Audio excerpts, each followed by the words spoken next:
PFL Battle of the Giants, Francis Ngannou versus Renan Ferreira, took place earlier today, and Francis Ngannou brutally and viciously KO'd Renan Ferreira in the first round to win the Super Fight Heavyweight Championship.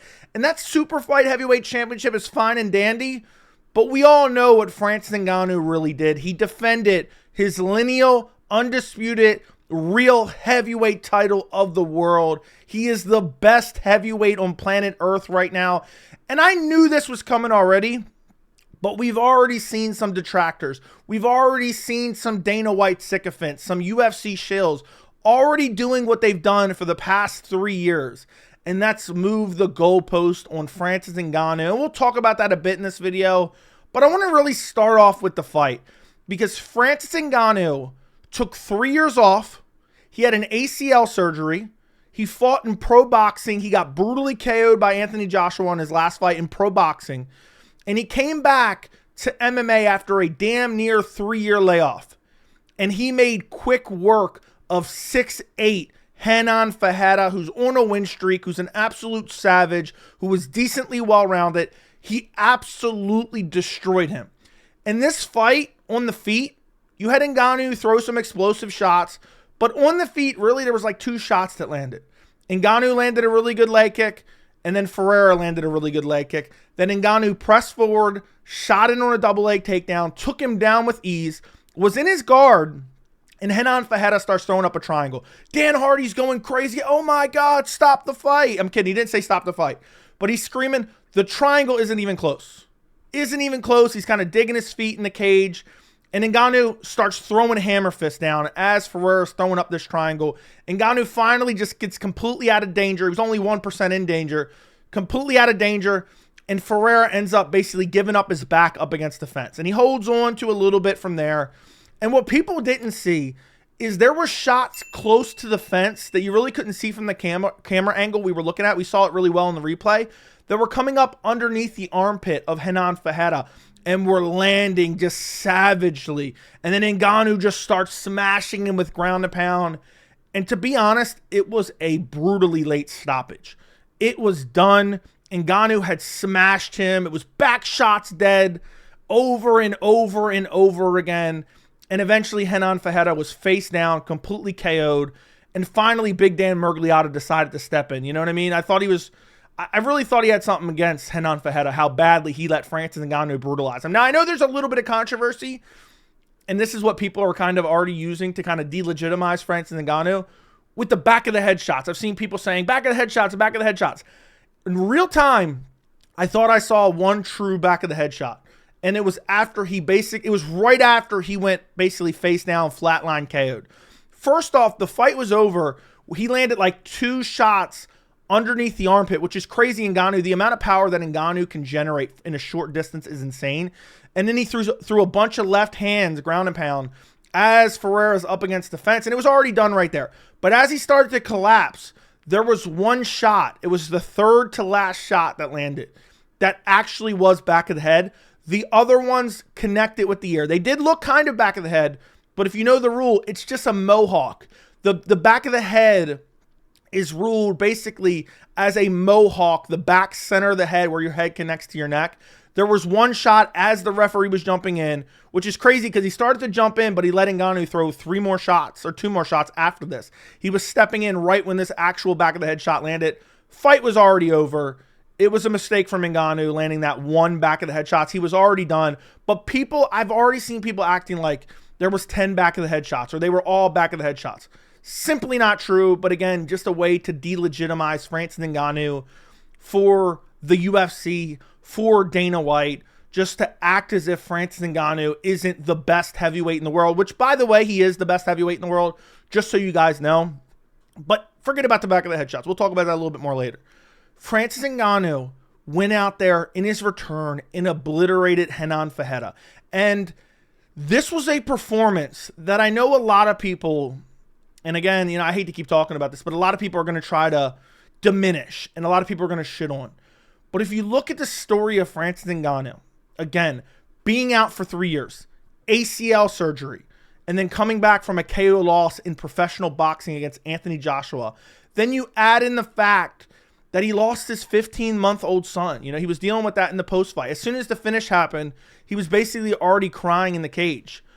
Put all that together. You take that and combine it with the fact he's fighting an absolute savage in Ferreira. And he went out there and didn't even break a sweat. It was not competitive. Francis Ngannou is one of the most complete mixed martial artists of all time. And I'll tell you this right now, and I've been beating this drum for 3 years. The UFC fumbled the bag. The UFC fumbled the bag. And I'll say this right now. Francis Ngannou is the most promotable heavyweight champion of all time. The most promotable heavyweight champion of all time. All he does is go out there and get finishes. It's very rare that he ever goes to decision. I mean, I know I talked about this the other day, but let me look this up real quick. Let me look this up. He literally has 17 finishes in 18 fights, okay? And you couple that with the fact 12 of those are via KO, TKO. That's insanity. He's only ever not won one time by, not finished, which is insanity. And the fact that not only does he fight like a maniac and look for finishes and have ungodly power, but also he has a great story. Also, he's not just a guy that goes out there and swings wild, crazy punches. Sure, he does that, but he's a complete mixed martial artist. He showed that in the Ciryl Gane fight with a torn ACL in the biggest fight of his career, with one fight left on his deal, defending his title against Ciryl Gane. He went out there and lost the first 2 rounds and said, you know what? I'm going to change my game plan. And he grappled Ciryl Gane for 3 rounds and won and retained and defended his heavyweight title with his grappling. He comes out against Renan Ferreira. He probably knows, or definitely knows, you know what, I've been out for a while. What if I'm feeling a little bit of ring rust? I fought in boxing, but I haven't really fought in MMA. And there's also kind of that narrative, a lot of people talk about it with Conor McGregor. You go and have these boxing heavy training camps and it alters your style for your entire career. He threw a heavy leg kick right off jump and then soon thereafter took him down. He avoided a triangle and then he smashes him with ground and pound. He is a complete mixed martial artist and he's one of the most promotable fighters in heavyweight history, period. The UFC fumbled the bag so badly.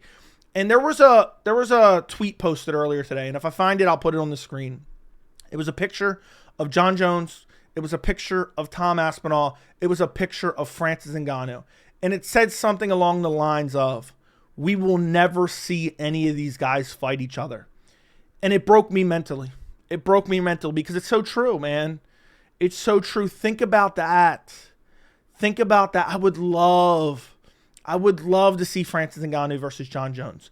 I would love to see Francis Ngannou versus Tom Aspinall.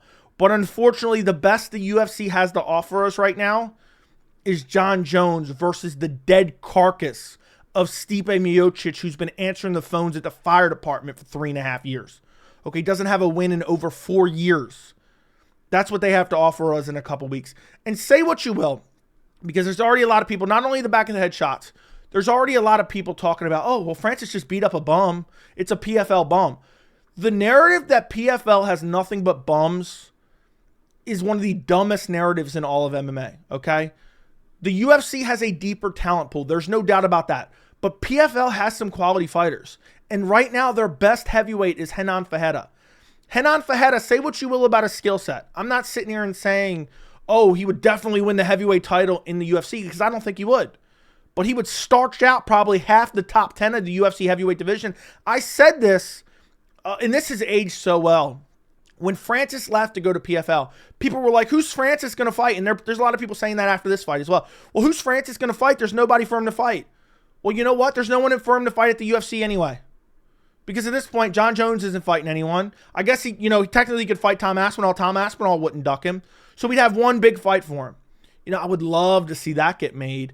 But my point is that even the heavyweight division in the UFC isn't that deep. Is PFL's worse? For sure. But look what's going on at the UFC. We're getting Jon Jones, Stipe Miocic. That's what we're getting. I don't want that. Do you guys want that? I don't. Now, I don't know what's next for Francis Ngannou. I'm sure they can find him a fight, whether it's Ante D'Elia or whoever else it may be. And I know that's not a great fight for everyone and whatnot. He may go back to boxing, He may go back to boxing for one fight while PFL tries to drum up some interest in a contender. You know, maybe somebody from the UFC fights out their deal and heads over to PFL, a heavyweight. Because the opponent of Francis Ngannou, in case you don't know, he negotiated in his contract with PFL. His opponent would get $1 to $2 million purse. Renan Ferreira got paid tonight. And guess what? He has Francis Ngannou to thank for that.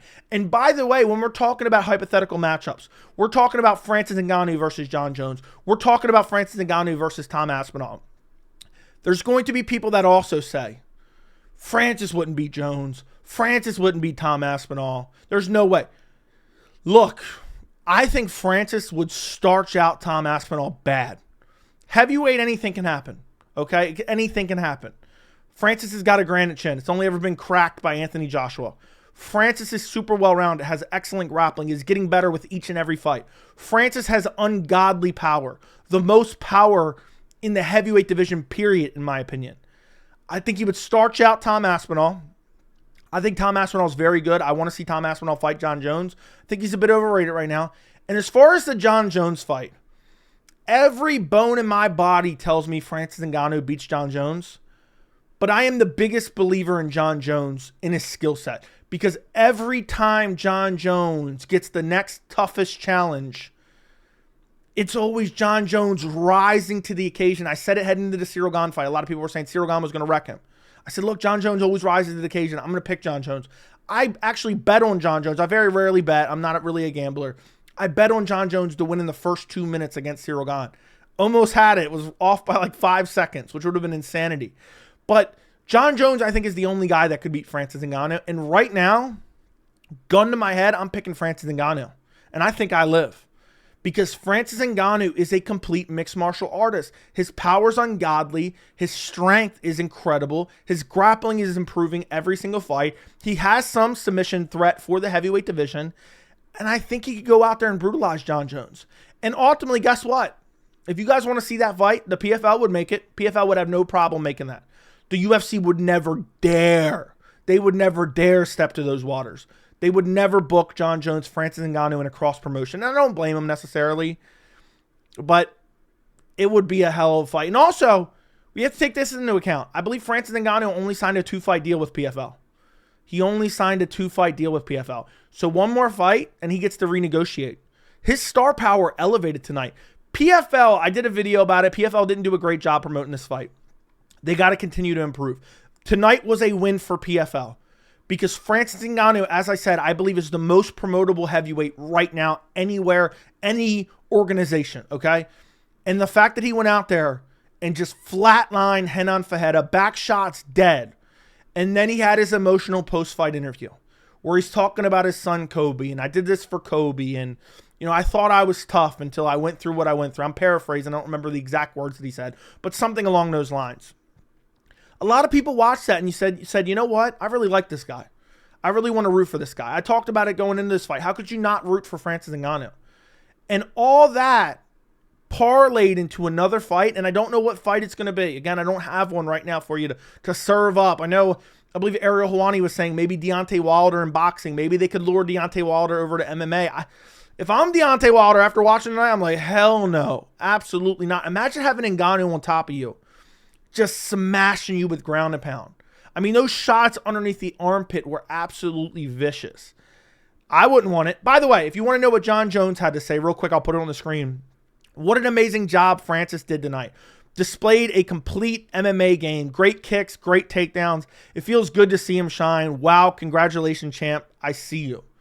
So Jon Jones, maybe he's kind of playing head games a little bit. I don't know. He's definitely pissing the UFC off. But Jon Jones giving Francis Ngannou credit where credit is due. And I'll tell you this right now. Dana White's butthole was so puckered tonight, hoping that Francis Ngannou would get exposed and get brutalized after a long layoff. A lot of UFC shills, a lot of Dana White sycophants, Dana White himself, as well as, you know, all his little sycophants were watching tonight, hoping and praying that Francis Ngannou would get chinned. It's the heavyweight division. Anything could happen. Well, that didn't happen tonight. All those haters that for so long have been crapping on Francis Ngannou and moving goalpost after goalpost after goalpost. He's greedy and he turned down BKFC. He turned down one championship. All lies. All lies. Then it was, he'll never get a boxing match. Oh, well, He got a boxing match against Tyson Fury. He won. I don't care what anyone else says. Then he got another boxing match against Anthony Joshua. He made reportedly potentially over $30 million just in boxing alone. Tonight, he made over $10 million for the fighting in the PFL. And I forgot to share the pay-per-view revenue, and say what you will. Oh, PFL doesn't sell any pay-per-views. I think champions get like something like 50% of the revenue from PFL. So even if, and I did this math in a previous video, even if the pay-per-view sales aren't that great, which I don't suspect they will be, he's still going to make a good, hunk of change depending on what the limit is on the pay-per-view. If they have to sell over X amount, I don't know all the intricacies. But either way, what I'm trying to say is Francis Ngannou made a bag tonight. His career earnings since leaving the UFC is close to $40 million. $40 million. No one in the UFC has made close to that type of money outside of Conor McGregor. Think about how crazy that is. So all the people that are like, oh, Francis fumbled the bag, and the new narrative is going to be, well, he's only fighting bums and there's no more fights for him. They'll find somebody. I'll watch Francis Ngannou fight on pay-per-view every other month against some scrub that he can brutally KO until someone steps up to the plate. I'll watch that. I have no problem. The UFC heavyweight division's dog shit. Imagine once Stipe and Jones are gone. What do we got left? We got Tom Aspinall. That's it. We got Tom Aspinall. I mean, talk about, a shit division. The heavyweight division in the UFC, shit. At one point recently, Blagoy Ivanov is still ranked. He may still be ranked. Sergey Spivak is ranked. There's a bunch of garbage heavyweights. I mean, think about Robelis Despain. Now, he's not ranked, thank God. But look how horrible he was. Oh, my God. What a horrible performance. So we got to stop acting like the UFC heavyweight division is so good. Because after Jones and Stipe leave, which we don't even know where Stipe's at because he's been sitting on the sidelines for 3.5 damn years, we're going to have Tom Aspinall, Alexander Volkov. And that's pretty much it. That's pretty much it. And outside of those two guys, I think Renan Ferreira can compete with everyone else in the rest of the division. Okay? Maybe not Curtis Blades. Curtis Blades just popped into my mind. Who Francis Ngannou has 2 brutal KO victories against. Okay? So, Francis Ngannou made the best decision that he could have ever made leaving the UFC. It was what's best for his wallet. And also, he did it on principle, too. The UFC tried to play games with him, and he decided, you know what? On principle, I'm out of here. And he set up his family with generational wealth. He went out there tonight and had a statement win after a long layoff. He promoted himself more than he could have ever, more than I could have ever imagined, telling the story of his son, which is super emotional and tragic, and a lot of people can connect to that, and that can resonate with a lot of people. And I guarantee there's people that watched him tonight and were like, you know what?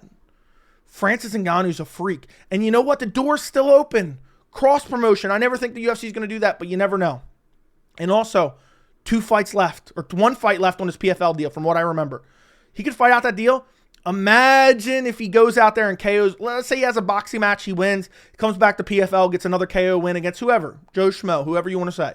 Okay? Maybe I should try to fight Francis Ngannou. At this point, they're collecting a $2 million purse. I think almost it would be worth it. But let's say he wins that fight. Think about the negotiating leverage he's going to have with PFL. Think about the negotiating leverage he could have with the UFC. He's only in his late 30s. When you're a heavyweight, you can fight till you're like 45. So Francis Ngannou, at the end of the day, the UFC wants to do what's best for business. Would Dana White tuck his tail between his legs and try to re-sign Francis Ngannou? I don't know that he could because of his ego. But imagine Ngannou wins 1 more fight in PFL and decides, you know what? I'll come back to the UFC for a 2-fight deal.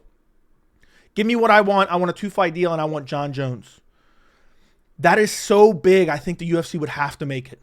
And again, maybe Dana White's ego is too much for that, but it's still possible. I'm going to hold out hope at some point. Who knows? I don't know how long Jon Jones' contract is and when that's up or when his sunset clause.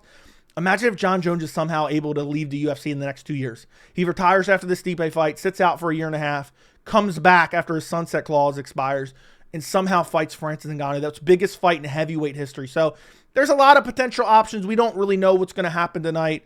But Francis Ngannou with a picture-perfect performance, back shots dead, first-round KO, lineal heavyweight champion, the baddest man on the planet, whatever you want to say, battle of the giants, this and that. Francis Ngannou won tonight. Francis Ngannou also made the best decision for his career. And the people saying, oh, well, there was back of the head shots. There was one back of the head shots. It had nothing. One back of the head shot. It had nothing to do with the fight. They will find another opponent for Francis Ngannou, and guess what? He got paid. At the end of the day, he got paid. And also, PFL won because there was more attention on their fights tonight than there would have been otherwise, even though I believe it was underpromoted. Let me know what you guys think down in the comments. Don't forget to like the video. Don't forget to subscribe to the channel, and thank you so much for watching.